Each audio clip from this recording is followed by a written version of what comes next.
autre propos que celui-là, vous allez chercher. Oui, bien sûr, c'est choquant. Il vous parle pas, il vous dit pas comment tu dois faire la prière. Et donc, tu vas aller chercher quand même Abu Huraira, un menteur, qui va t'expliquer comment faire la prière. Enfin bref, c'est pas grave. Tes ancêtres t'ont enseigné ça, donc tu peux pas, c'est difficile. Moi j'étais chrétien, vous savez, c'est très très dur de sortir de quelque chose auquel, depuis des milliers d'années, vos ancêtres vous ont toujours enseigné ça, et quand vous avez envie d'aller vers le haqq, la vérité, hein, eh ben, vous vous faites mépriser par les autres, vous vous faites traiter de menteurs, comme les prophètes, hein. Ils ont été traités de menteurs, méprisés, comme vous méprisez celui qui se dit, enfin, celui que vous traitez de coraniste, alors que le plus coraniste des coranistes, c'était qui? Le prophète. Il suivait que le Coran. Sourate 18, verset 27, récite ce qui t'a été révélé du livre de ton Seigneur. Nul ne peut modifier ses paroles, et tu ne trouveras en dehors de lui aucun abri. Pourquoi tu vas aller t'abriter vers les hadiths de Bukhari Muslim? Avec tout le respect que je dois à ces gens-là, mais peut-être que, voilà, ils sont pour rien. Il n'incombe au messager que de la transmission. Il n'incombe, Sourate 5, verset 99, il n'incombe au messager que la transmission. Dieu sait ce que vous divulguez et ce que vous cachez, n'est-ce pas? Sourate 29, verset 51. Ne leur suffit-il donc point que nous ayons fait descendre sur toi le livre et qu'il leur soit récité? Il y a assurément là une miséricorde et un rappel pour les gens qui croient. Sourate 31, verset 21. Quand on leur dit « Suivez ce que Dieu a fait descendre », ils disent « Nous suivons plutôt ce sur quoi nous avons trouvé nos ancêtres. » Même si c'est le diable qui les appelle au châtiment de la fournaise. Sourate 28, 41. Nous avons fait d'eux des imams qui ont mené leur peuple en enfer. De plus, le jour de la résurrection, ils n'auront aucune aide. Je ne sais pas ce qu'il vous faut de plus. Sourate 42, verset 21. Ou bien ont-ils des associés qui, en matière de religion, hein, leur auraient établi des lois que Dieu n'a pas autorisées? Sans la parole décisive, il aurait été décidé entre eux, les injustes auront un châtiment douloureux. D'accord? Donc voilà, ils établissent des lois que Dieu n'a pas autorisées. Ça fait réfléchir un peu au hadith. Hein? Sourate 46, verset 9 dit « Je ne suis pas une innovation. » D'accord? Dieu s'adresse au prophète en lui disant « Dis, je ne suis pas une innovation parmi les messagers. Et je ne sais pas ce que l'on fera de moi, ni de vous. Je ne fais que suivre ce qui m'est révélé. Et je ne suis qu'un avertisseur clair. » D'accord? D'accord. C'est pas une innovation, il fait pas de l'innovation. Vous voyez? C'est l'innovation de mettre dans la shahada, à côté de la ilaha illallah, mettre Mohammed Rasulullah, c'est une innovation dans la religion de Dieu, parce que dans la Torah, tu trouves pas ça, ni dans l'évangile. Dans la sourate 54, verset 17, en effet, nous avons rendu le Coran facile pour la médiation. Donc je vois pas pourquoi vous allez chercher des grands chirs pour expliquer ou comprendre le Coran. Y a-t-il quelqu'un pour réfléchir? Moi, je sais pas. Moi j'ai réfléchi en tout cas, je suis pas un grand savant, je suis rien du tout. Je suis juste un homme auquel Dieu il m'a donné des yeux, un cerveau, des oreilles pour s'en servir. Sourate 6, verset 38, nulle créature sur terre, nul oiseau volant de ses ailes, qui ne soit comme vous en communauté. Nous n'avons rien négligé dans le livre. Comment on fait la prière? Ben, Allah il te le dit là. Il te dit on n'a rien négligé. S'il n'y est pas dedans, c'est qu'il y a un problème chez toi. Tu vas pas inventer quelque chose que Dieu n'a pas mis dans le Coran. Puis vers leur Seigneur ils seront rassemblés. N'est-ce pas? Sourate 5, verset 48. Et sur toi, nous avons fait descendre le livre avec la vérité, pour confirmer le livre qui était là avant lui, et pour prévaloir sur lui. Juge donc parmi eux, d'après ce que Dieu a fait descendre. Ne suis pas leur passion, loin de la vérité qui t'est venue. À chacun de vous, nous avons assigné une législation et un plan à suivre. Si Dieu avait voulu, certes, il aurait fait de vous tous une seule communauté, mais il veut vous éprouver en ce qu'il vous donne. Concurrencez donc dans les bonnes œuvres. C'est vers Dieu qu'est votre retour à tous, alors il vous informera de ce en quoi vous divergez, n'est-ce pas? Sourate 33, verset 62, telle est la sunna de Dieu envers ceux qui ont vécu auparavant, et tu ne trouveras pas de substitut à la sunna de Dieu. D'accord? Sunnat Allahi fi ladina khalaw min qablu walan tajida sunnatillahi tabdila. D'accord? Sourate 33, verset 62. Je vois pas qu'est-ce que vous allez chercher, alors que la sunna de Dieu, elle est dans le Coran. Sourate 6, verset 112. Ainsi, à chaque prophète avons-nous assigné un ennemi, des diables d'entre les hommes et les djinns, qui s'inspirent trompeusement les uns aux autres des paroles enjolivées. Si ton Seigneur avait voulu, il ne l'aurait pas fait. D'accord? Laisse-les donc avec ce qu'ils inventent. Alors moi, j'invente rien. Hein. Je suis pas en train d'inventer quelque chose, je suis en train de réciter la parole de Dieu. Donc, c'est pas moi qui est dans l'erreur. Moi, je récite la parole de Dieu. Et j'interprète même pas. Je vous laisse juste réfléchir. Je suis pas en train de vous dire Dieu ici, il a voulu dire ça. Non. Je lis la parole de Dieu. Sourate 48, verset 29. Voilà la shahada. Hein. Dieu dit et confirme ce que j'ai dit tout à l'heure.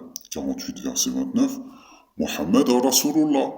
Mohammed est le messager de Dieu. Et ceux qui sont avec lui sont durs envers les mécréants, miséricordieux entre eux.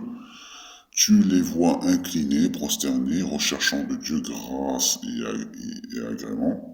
Leurs visages sont marqués par la trace laissée par la prosternation, telle est leur image dans la Torah. D'accord?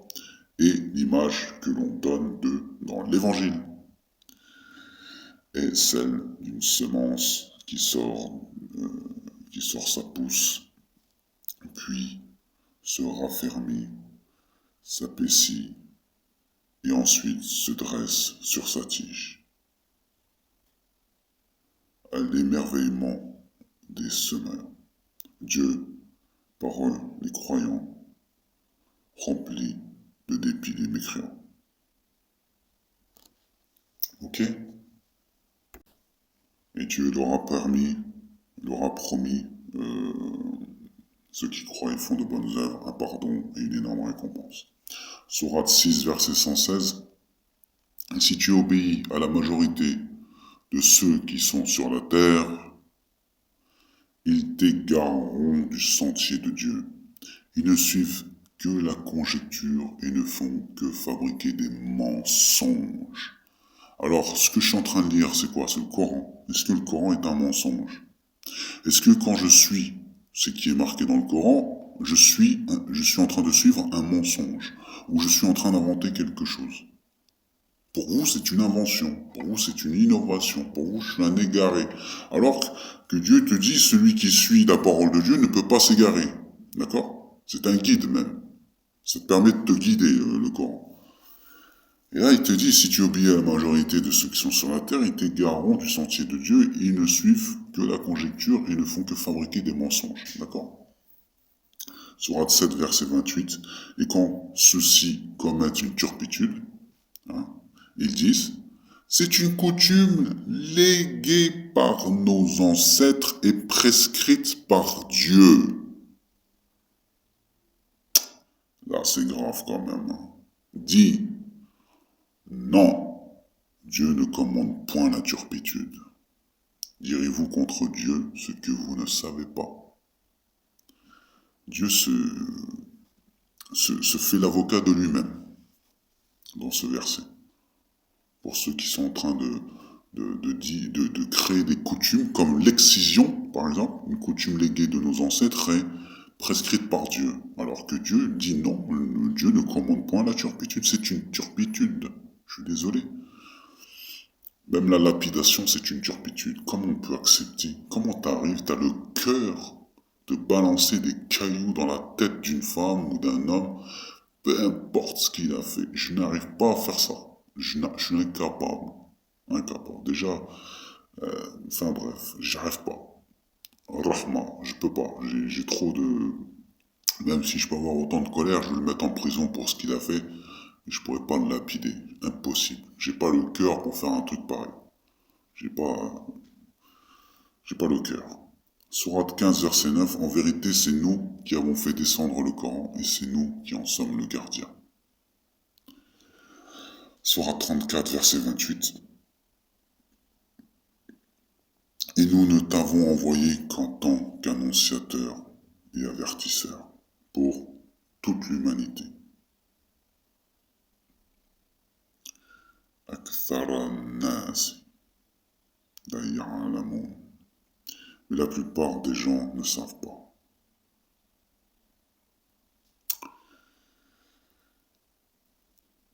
Et pour terminer, sourate 18, verset 29, il dit, la vérité émane de votre Seigneur. D'accord? La vérité émane de votre Seigneur. وَقُولِ الْحَقُّ مِنَ رَبِّكُمْ. D'accord?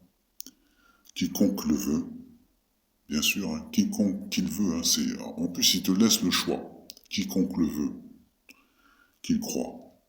Quiconque le veut, qu'il mécroit, qu'il le rejette s'il veut. Vous voulez le rejeter, rejetez-le. Là, il te donne la liberté de croire ou de ne pas croire dans ce verset. D'accord? C'est la sourate 18, verset 29. Il te donne la liberté de croire ou de ne pas croire. Quiconque le veut, qu'il croit. Quiconque le veut, qu'il mécroit. Nous avons préparé pour les injustes un feu dont les flammes les cernent. Et s'ils implorent à boire, on les abreuvera d'une eau comme du métal fondu, brûlant les visages. Quelle mauvaise boisson et quelle détestable demeure. Vous voulez croire, croyez, vous voulez pas croire, ne croyez pas. C'est tout. Allez chercher d'autres alliés que celui de Dieu. Créer des shahadas qui n'existent pas dans le livre de Dieu. Donc, pour moi, ce qui prévale au-dessus de tout sur terre, c'est la parole de Dieu. Dans la Torah, puisque la Torah est validée par le Coran, hein, comme étant le livre de Dieu, ainsi que l'Évangile. Et tu ne trouves pas dans l'Évangile ni dans la Torah, même si l'Évangile pose problème d'un point de vue éthique et moral, dans la façon dans la aqidah des chrétiens, parce que les Nasara, les chrétiens, ont divinisé Jésus, mais c'est parce que eux, ils ont interprété à leur manière, comme vous, les musulmans sunnites ou chiites, vous interprétez la religion à votre manière, et ensuite vous attribuez ce que vous avez compris à Dieu, alors que Dieu, ce qu'il a dit, il l'a dit, il est là. C'est écrit noir sur blanc. D'accord? Et ce que le prophète a pu dire, je ne peux pas dire le contraire, parce qu'il a existé. Ce que le prophète a pu dire, malheureusement, on ne peut pas être, en être sûr. Pourquoi? Parce que, à cause de tous ces divergences, à cause de tous ces hadiths qui ont été fabriqués, manipulés, on n'en est pas sûr, on ne pourra jamais être sûr, il n'y a pas de traces archéologiques, on a rien. Le prophète, il y a eu 3 versions à la fin de sa vie quand il a fait le pèlerinage d'adieu, 3 versions différentes quand il disait je vous laisse ce sur quoi vous ne pourrez pas vous égarer, le Coran et ma famille. Première version. Deuxième version, je vous laisse sur quoi vous ne pourrez pas vous égarer, le Coran et la Sunna. Et la troisième version, je vous laisse sur quoi vous ne pourrez pas vous égarer, le Coran. Voilà, c'est la troisième version. Et pour moi, il n'y a qu'une seule version, c'est la dernière. Je vous laisse le Coran. Voilà, c'est tout. Faute de preuves, faute d'être sûr, voilà. Je sais qu'il y a eu des milliers de personnes, c'est obligé. Le dernier sermon du prophète, il y a eu des milliers de personnes qui ont entendu ce qu'il a dit. C'est pas normal qu'il y a 3 versions différentes. Mais les chiites ont pris la première version, c'est-à-dire suivez le Coran et ma famille. Ce qui fait que c'est pour ça qu'ils suivent Ali ibn Abi Talib, Hassan et Hussein.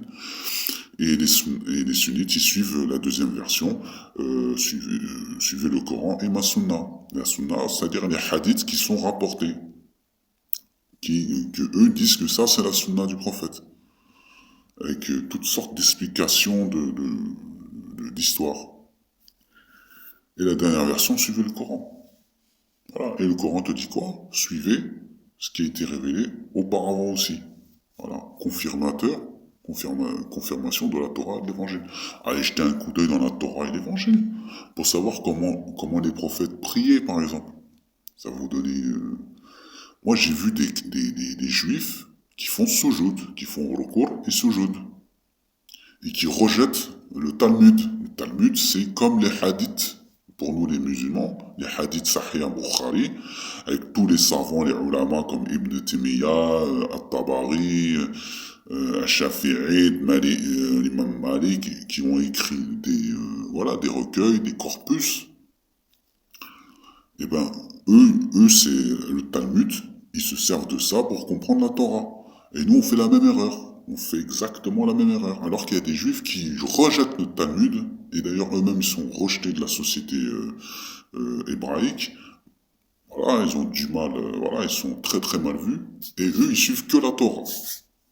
Ils suivent que la Torah. Et tu les vois, ils se prosternent. Quand ils prient, ils se prosternent, comme nous. Ils font recours à ce jeu. Allez jeter un coup d'œil, voir vos frères, vos cousins juifs. Peut-être que ça va vous éclairer. C'est un bon conseil. Ça vient de Dieu, hein. C'est Dieu qui le dit dans le Coran. Moi, là, je suis pas en train de vous donner, vous dire j'ai raison, c'est ça. Moi, je vous dis juste ce que Dieu dit dans le Coran. Il dit voilà, le Coran est un rappel de la Torah et de l'Évangile. Donc, allons voir ce qui se passe dedans. Et en plus, il t'invite d'aller interroger les chrétiens et les juifs, Nasara et Yahoud, les juifs, concernant le livre. Si tu as un doute, bien sûr, tant que ça touche pas la divinité de Dieu, la Shahada, c'est-à-dire tant que ça touche pas l'unicité de Dieu, on remet pas en cause, un juif ne remet pas en cause l'unicité de Dieu ou le chrétien, s'il commence à te dire Dieu, Jésus est le Fils de Dieu, là tu peux le rejeter, parce que Dieu te dit dans le Coran, il le corrige, hein. Il lui dit non, la Torah et l'Évangile, ce sont des livres que j'ai bien envoyés à ces prophètes que j'ai cités dans le Coran, mais attention, ce que les chrétiens sont en train de dire sur Jésus est inexact. Je l'ai ni tué ni crucifié. D'accord? Et ça, la Vierge Marie, pour les Juifs qui ne veulent pas croire en Jésus et en la Vierge Marie, Dieu confirme dans le Coran, attention, vous voulez pas croire, moi je vous dis oui, je vous confirme que ce sont vraiment un prophète. Vraiment, la Vierge Marie, c'est une femme sainte. Voilà. Mais il ne faut pas la diviniser comme un Dieu, ni Jésus. Il y a un Dieu, il est unique. Et son message est unique. Il faudrait faire même un corpus de rassembler tous les messages de Dieu en un seul, juste pour voir la beauté du message de Dieu, depuis 3000 ans jusqu'au Coran, de regarder, de revoir tout. Vous trouvez 2 fois l'histoire de Joseph, par exemple, Youssouf. Vous savez, Youssouf, fils de Jacob, quand il a été en Égypte. Vous le trouvez dans la Torah et dans le Coran. Pour vous dire, vous voyez, cette histoire, il existe. La même histoire, pareille, confirmée dans le Coran. Je vois pas pourquoi vous avez peur d'aller voir les Juifs, parce que vous les détestez, parce que vous êtes des antisémites. C'est certainement pour ça. Et puis voilà, c'est un combat aussi pour des intérêts, voilà, il y a plein de choses. Il y a plein de choses qui fait que les Arabes aussi, voilà, il y a un doute aussi envers les Arabes. Il y a un doute au sujet des Arabes, parce que Dieu, il nous met en garde contre les Arabes. Ah oui, oui, il nous met en garde. Quand il dit Al-Arabu, Ashadu, Kufra, wa Nifaqa, wa Ajr, wa Ajdaru alla ya'lamu حدود ما أنزل الله على رسوله والله عليم حكيم. Excusez-moi pour la prononciation, moi je suis pas un arabe, mais j'ai fait des efforts, malgré tout, pour quelqu'un qui n'a pas un grand niveau, à essayer de faire des efforts. C'est une langue compliquée l'arabe. Et Sourate 9, verset 97, comment voulez-vous que je fasse confiance aux Arabes, puisque Allah dit que les Arabes sont les pires dans la mécréance et l'hypocrisie, et les plus enclins à ignorer les lois que Dieu a révélées à son messager. Dieu est omniscient et plus sage. Donc moi, je vais vous faire confiance. Je fais confiance qu'au Coran. Et le seul arabe en qui je fais confiance, c'est Mohammed sallam, le prophète lui-même. Que malheureusement, je ne peux pas suivre ses enseignements puisque vous avez tout manipulé, tout falsifié. Il n'y a plus rien à faire. Comment voulez-vous que je suis. Et pour terminer, dans la sourate 36, verset 17, regardez ce que Dieu y dit. Hein? Il guide, tu n'accepteras aucune information à moins que tu ne la vérifies par toi-même. Je t'ai donné l'ouïe, la vue, le cerveau, et tu es responsable d'en faire usage. Donc moi, je ne peux pas suivre les gens en sachant que Dieu m'a donné la santé au niveau de mes oreilles, de mes yeux et de mon cerveau. Et en plus de ça, je suis responsable de ce que j'en fais. Donc moi, je sais que Shahada, ce n'est pas écrit dans le Coran, hein, que sur la porte du paradis, il y a marqué La ilaha illallah Muhammad Rasulullah, et c'est la condition pour entrer dans l'islam, alors qu'Allah ne te dit pas dans le Coran quelle est la condition pour entrer dans sa religion. Est-ce qu'il a informé aux juifs qu'il faut dire Muhammad Rasulullah? Est-ce qu'il a informé les chrétiens qu'il faut dire Muhammad Rasulullah? Non. Il a dit juste il n'y a d'autre Dieu que Dieu. La ilaha illallah. Dieu atteste, et aussi les anges, et les doués de science, qu'il n'y a point de divinité à part lui, le mainteneur de la justice. Point de divinité à part lui, le puissant, le sage. Sourate 3, verset 18. Je ne sais pas ce qu'il vous faut de plus. Est-ce qu'il a rajouté Mohammed Rasulullah? Non. C'est tout. Vous n'avez pas à mettre quoi que ce soit à côté de lui. Vous êtes des mouchriquines, pour ceux qui ont fait ça. Sans vous en rendre compte, vous êtes des mouchriquines.